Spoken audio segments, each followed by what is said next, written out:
não teve grandes novidades e o povo, a torcida, até já arrisca qual é o time que ao longo, a gente somando a Copa América e as eliminatórias, todo mundo meio que tem 12 ou 13 nomes. Queria que você falasse sobre essa vantagem que o Brasil tem em relação a algumas seleções. O Brasil tem, de fato, um time. Bom, aquilo que eu falei, a gente vem montando há um bom tempo, durante a Copa América, Copa das Confederações, as eliminatórias. Então as pessoas pedem surpresa.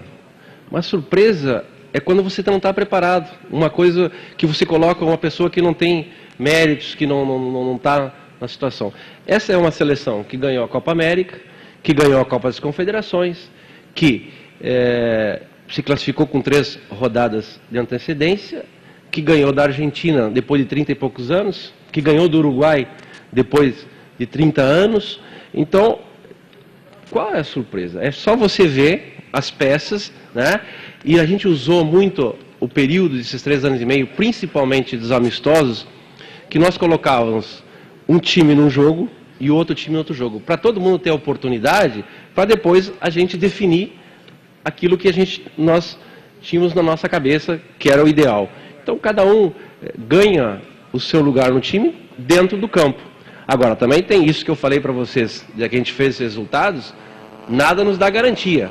Então, a gente tem trabalhado com esse grupo, nesse tempo aí, que nós quebramos alguns tabus, nós vencemos, mas isso não nos dá garantia, e nós temos que quebrar o próximo tabu, que a maioria das pessoas falam, que quando uma seleção sai bem do Brasil, quando uma seleção ganha, não consegue o seu próximo objetivo. Então, esse é o nosso maior desafio. A gente sabe que não é fácil, a gente sabe que é duro, mas que nós vamos estar preparados para esse desafio.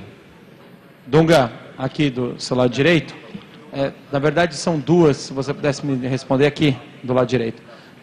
Eu sei, a gente entende a sua coerência de chamar jogadores que foram muito bem com a camisa da seleção, foram campeões com a camisa da seleção, mas como explicar para a nação você levar para a melhor seleção de futebol do mundo jogadores que são reservas em seus clubes, né? Até mesmo reserva de outros jogadores brasileiros, ao invés de outros que estão brilhando em grandes clubes aqui mesmo no Brasil e no mundo inteiro?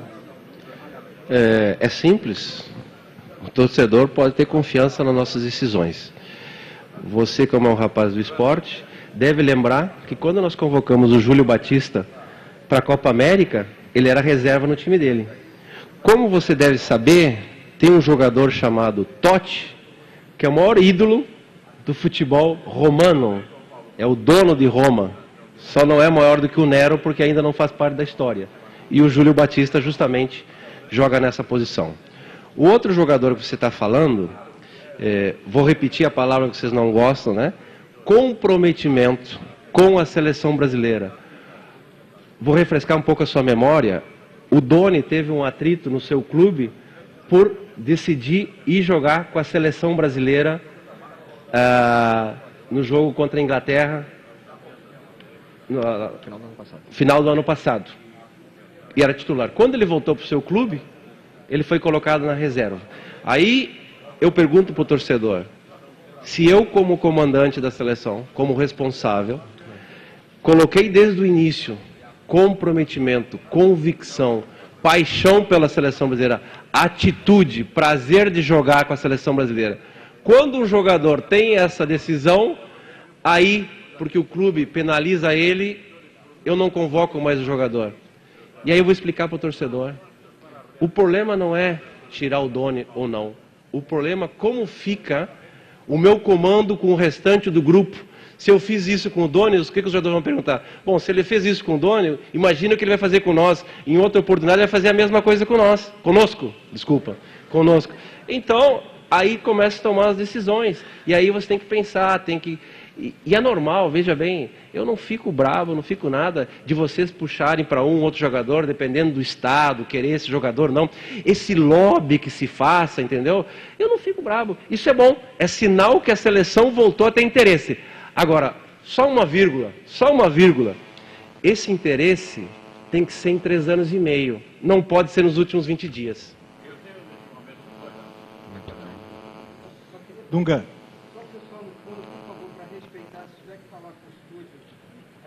Dunga, como você vai reagir ao constatar que a sua convocação foi considerada conservadora e que faltou ousadia? Vou constatar que a minha forma de ser conservador, desde o início, deu resultado. Os resultados estão aí, os números estão aí. Eu gostaria de chegar na tua emissora e dar palpite. Só que eu não tenho responsável pelo teu Ibope. É a mesma coisa, cada um tem o direito de falar, de dizer, eu quero. E aí que se usa muito. Pode dar certo, talvez vai dar certo. Eu quero saber, eu tenho que jogar com as condições daquilo que vai dar mais certo. Então, o que eu estou falando? Sem dúvida nenhuma, eu acabei de fazer a resposta aí. É um trabalho de 3 anos e meio. Daquilo que nós pedimos para um grupo que se trabalhou, de 85 jogadores, o que nós queríamos. Não se pode, em 15 dias, você querer mudar tudo que você falou. Tudo que você disse, tudo que você plantou, você botar a terra arrasada, tudo que foi planejado, que se conseguiu, você esquecer de uma hora para outra e mudar, porque tem uma parte que gostaria. Mas você considera uma ou duas substituições, uma terra arrasada, por exemplo, no seu trabalho? Seriam substituições corretas se nós tivéssemos tempo de testar essas substituições. Se tu me tivesse feito essa pergunta em fevereiro, quando teve amistoso, ninguém fez.